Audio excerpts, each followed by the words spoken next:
स्वागत है। आज हम नाइकी के संस्थापक फिल नाइट की आत्मकथा शू डॉग के पन्नों में उतर रहे हैं। ये कहानी है एक ऐसे नौजवान की जिसके एक विचार, जिसे दुनिया ने क्रेजी कहा, ने खेल की दुनिया का नक्शा ही बदल दिया। हमारे सामने इस किताब के कुछ खास अंश हैं जो फिल नाइट के शुरुआती दिनों, उनके संघर्ष, उनकी सोच और उस जुनून को दिखाते हैं जिससे पहले ब्लू रिबन स्पोर्ट्स और फिर नाइकी जैसा एक ग्लोबल ब्रांड बना। तो आज हमारी कोशिश रहेगी उस सफर को समझने की, कैसे एक विचार हकीकत बनता है, रास्ते में क्या मुश्किलें आती हैं और कैसे लगन, कुछ हट के सोचने की हिम्मत और शायद थोड़ी किस्मत मिलकर इतिहास रच देती हैं। चलिए शुरू करते हैं उस एक विचार से जिसने ये सब शुरू किया। साल था 1962। फिल नाइट 24 साल के थे। ओरेगन यूनिवर्सिटी और स्टैनफोर्ड बिजनेस स्कूल से डिग्री ले चुके थे। आर्मी में 1 साल बिताया था। लेकिन जैसा वो खुद लिखते हैं, उन्हें अंदर से कुछ खोखलापन सा महसूस होता था।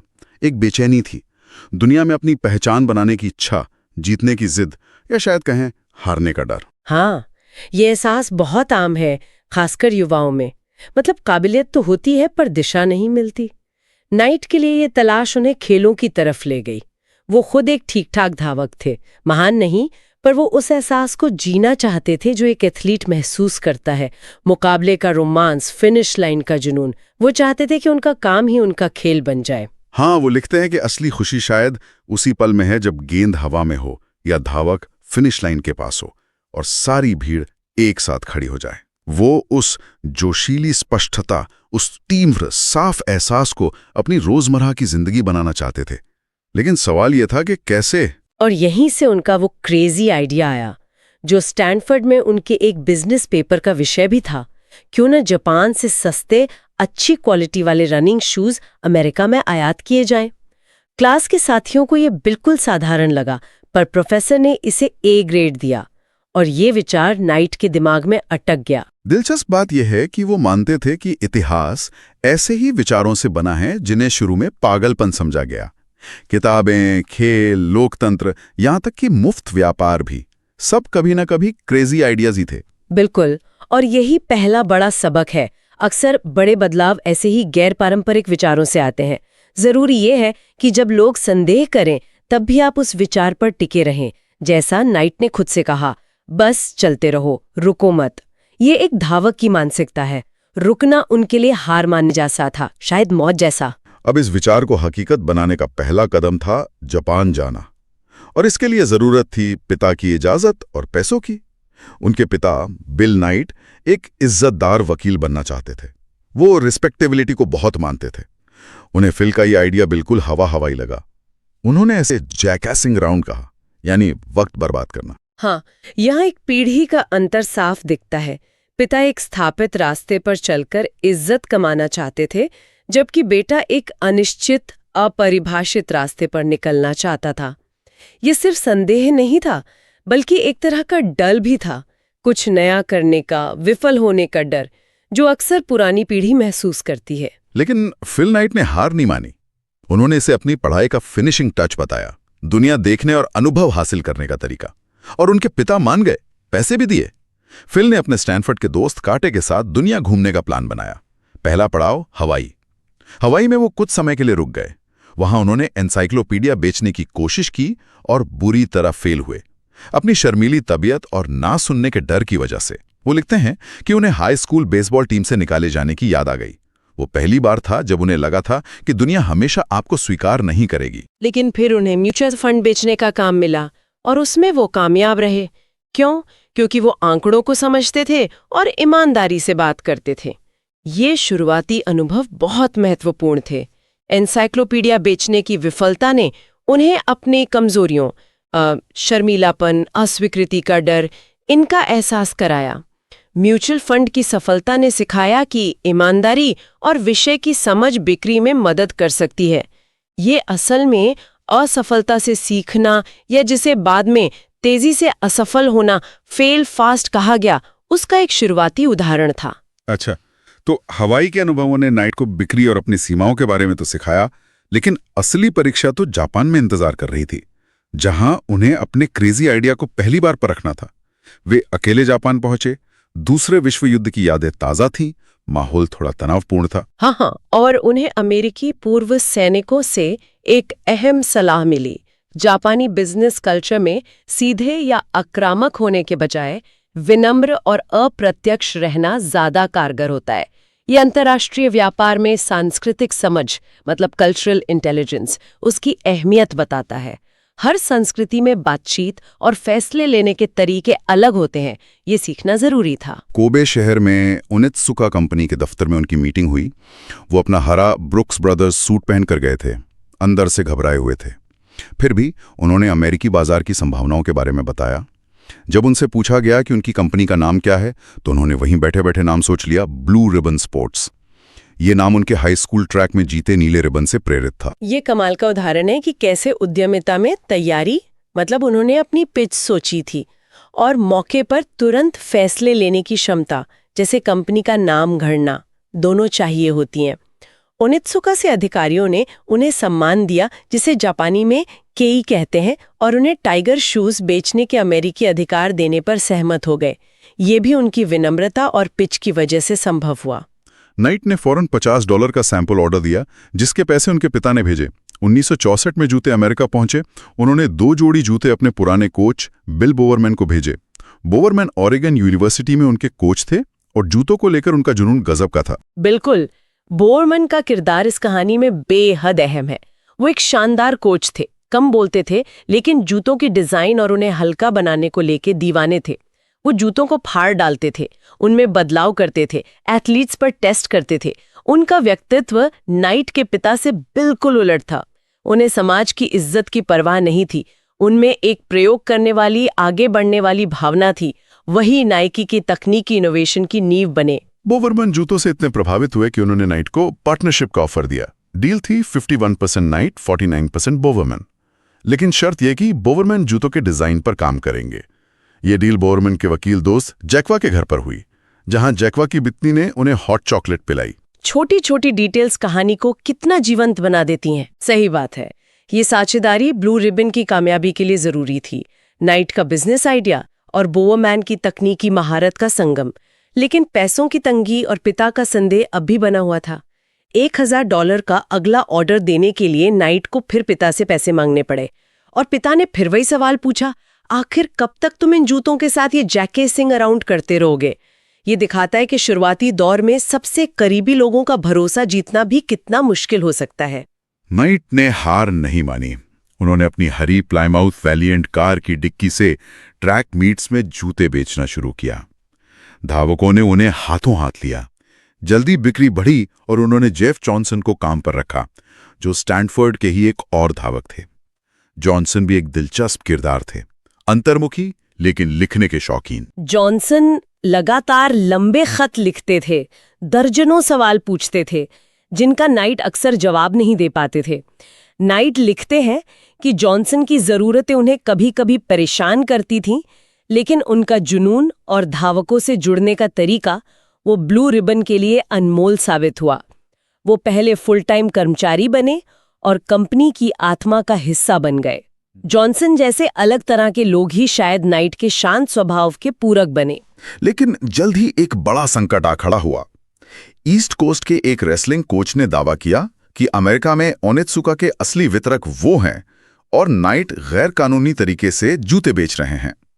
नाइट को फिर जापान जाना पड़ा, इस बार बिना पैसों के और डर के साथ कि कहीं उनका सपना शुरू होने से पहले ही खत्म ना हो जाए। हाँ, जापान में उनकी मुलाकात ओनित्सुका के एक नए अधिकारी कितामी से हुई। मीटिंग से ठीक पहले नाइट ने एक बहुत जोखिम भरा कदम उठाया। उन्होंने कितामी के ब्रीफकेस से चुपके से एक फोल्डर निकाल लिया।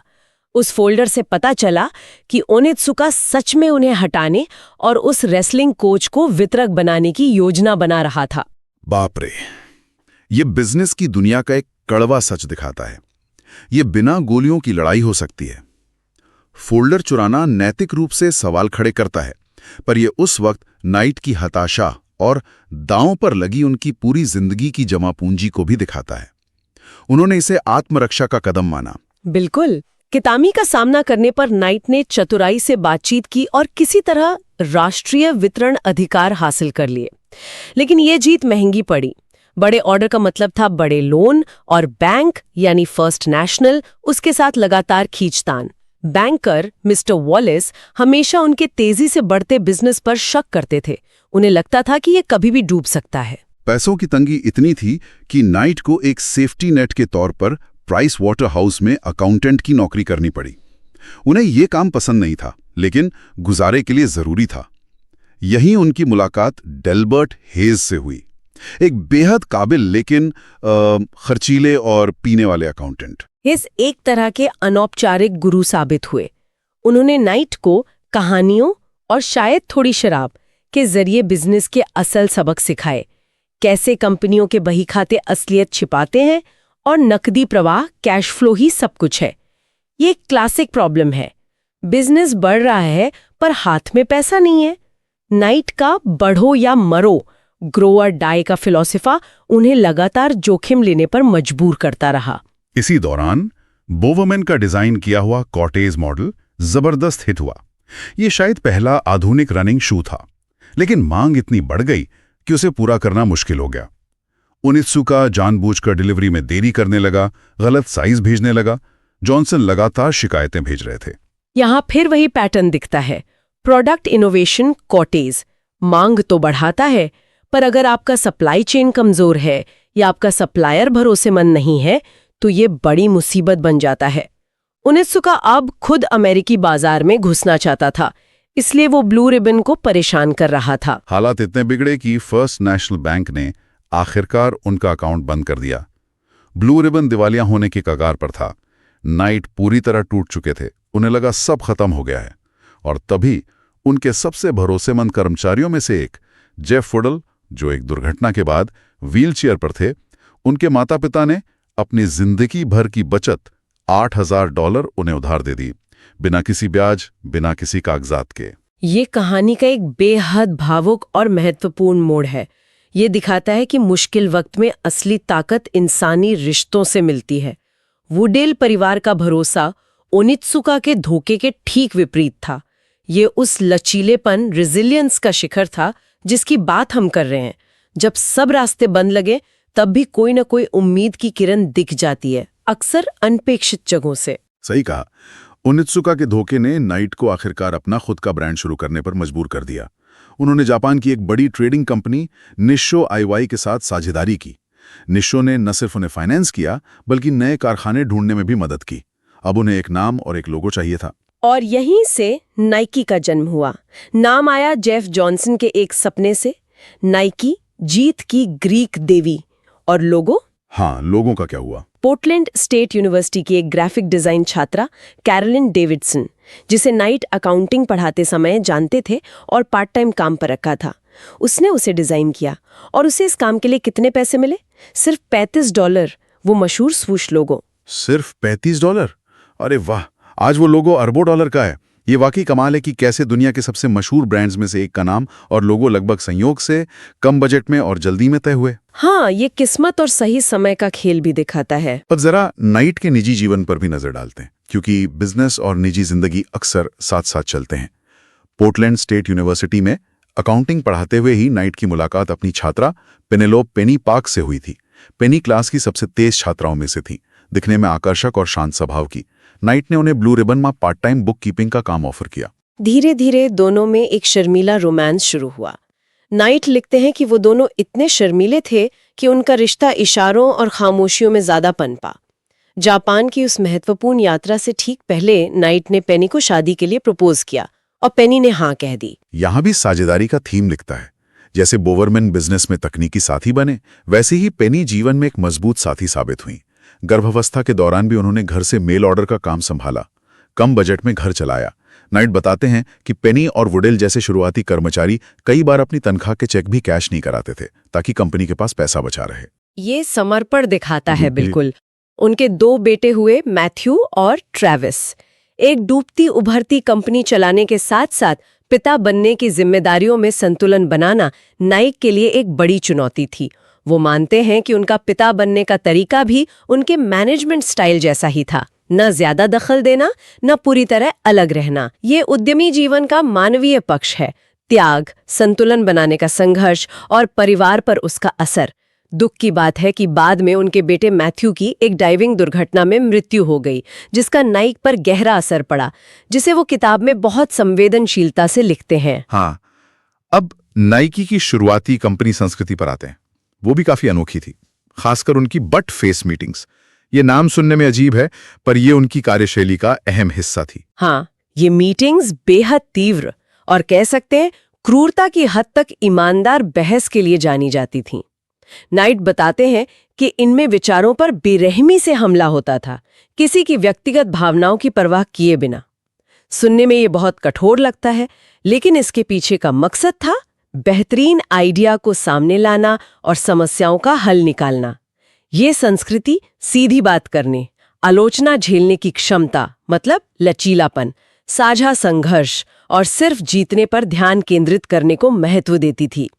टीम का मिशन व्यक्तिगत अहंकार से कहीं ऊपर था। शायद उस मुश्किल दौर में ऐसी ही संस्कृति जरूरी थी। नाइट अपनी किताब में जीतने के मायने पर भी काफी सोचते हैं। उनके लिए बिजनेस सिर्फ पैसा कमाना नहीं था, ये कुछ बनाने, दुनिया में योगदान देने, चीजों को बेहतर बनाने का एक तरीका था। जैसे वो कहते हैं, ये महान मानवीय नाटक में हिस्सा लेने जैसा था। इस सोच को फिर से उस धावक की मानसिकता से जोड़ा जा सकता है। दौड़ना सिर्फ जीतना नहीं है, ये अपनी सीमाओं को लांघना है, दर्द सहना है और उस संघर्ष में ही एक मतलब खोजना है। नाइट के लिए नाइकी बनाना भी कुछ ऐसा ही था। सिर्फ जिंदा रहना या हारना नहीं, बल्कि कुछ सार्थक बनाना, दुनिया पर अपनी छाप छोड़ना। तो आज हमने फिल नाइट की इस अविश्वसनीय यात्रा के कई अहम पड़ावों को छुआ। एक क्रेजी आइडिया से शुरुआत, दुनिया की सैर और हवाई के सबक, उनित्सुका के साथ साझेदारी और फिर धोखा, ब्लू रिबन की स्थापना, बिल बावरमैन की निर्णायक भूमिका, जेफ जॉनसन जैसे जुनूनी शुरुआती साथी, लगातार पैसों की तंगी और बैंकों से लड़ाई, वुडेल परिवार जैसे लोगों का अनमोल सहारा और फिर नाइकी का अप्रत्याशित उदय। बिल्कुल, इस पूरी कहानी से जो मुख्य बातें उभर कर आती हैं वो है लचीलापन, यानी हार न मानने का जज्बा, एक हटकर सोचे गए विचार की ताकत, भाग्य और सही समय की भूमिका, एक मजबूत और समर्पित टीम का महत्व और सबसे जरूरी, जीत को सिर्फ पैसों से नहीं बल्कि कुछ बनाने और योगदान देने के नजरिए से देखना। मैं हम श्रोताओं को फिल नाइट के इस विचार के साथ छोड़ना चाहेंगे, जिस पर वो खुद भी काफी सोचते रहे। कभी कभी आपको हार माननी पड़ती है, कभी कभी ये जानना कि कब हार माननी है, कब कुछ और कोशिश करनी है, यही प्रतिभा है। लेकिन हार मानने का मतलब रुकना नहीं है, कभी रुको मत। वाकई ये सोचने वाली बात है। दिशा बदलते रहने भी न रुकने का असल मतलब क्या है? शायद इसका मतलब है कि लक्ष्य बदल सकता है, रास्ता बदल सकता है, लेकिन आगे बढ़ते रहने का प्रयास कभी नहीं रुकना चाहिए। इसी गहरे सवाल पर विचार करते हुए आज की इस गहन चर्चा को यहीं समाप्त करते हैं।